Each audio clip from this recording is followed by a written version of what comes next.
It's the one that every single driver wants to win. The ultimate test of man and machine. Yep, Rally Kenya is back. The WRC on safari once again, 19 stages and nearly 370 kilometres of competitive action to complete.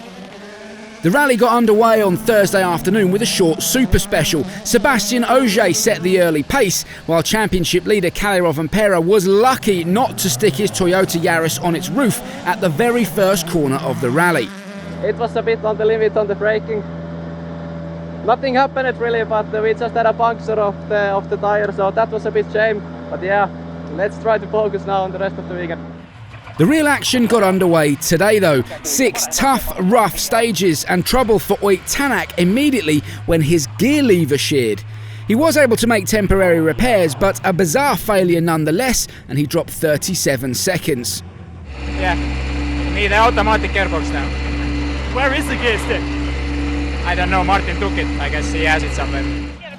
9 times world champion Sébastien Loeb returning this weekend in the M Sport Ford Puma, and he took the opening stage win by 0.2 of a second from Elfyn Evans.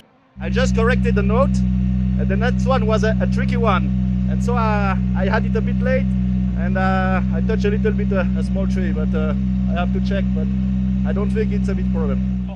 Kalle Rovanperä took an unlikely stage win on 3, running first on the road, actually an advantage, going 1.2 seconds quicker than his Toyota teammate TAKAMOTO KATSUTA. But things would change dramatically in the brutal 31-kilometre Kedong stage.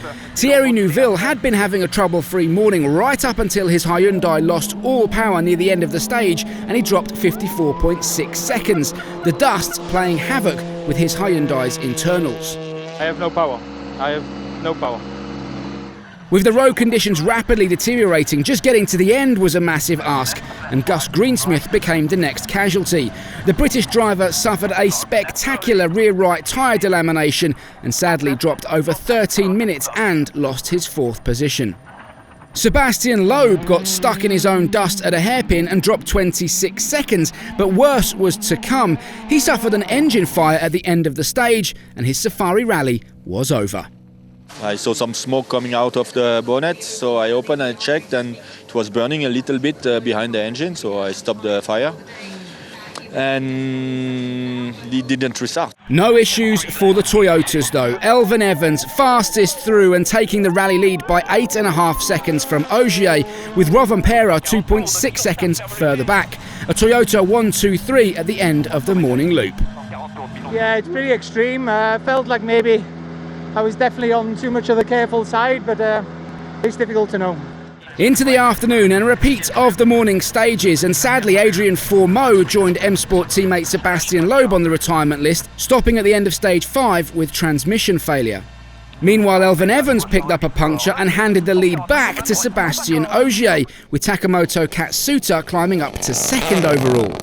When you're in the lead, you cannot expect more than that, but we know it's very early on in the weekend, and it's going to be like the next one is a big challenge. We've seen everything what happened this morning, so it's all about this one. And a big challenge it was. The final stage of the day, and Ogier picked up a puncture and then had issues with his intercom. The rally leader dropped well over 2 minutes and down to 6th overall. Meanwhile, the woes for M Sport continued, with Loeb and FOURMAUX already out.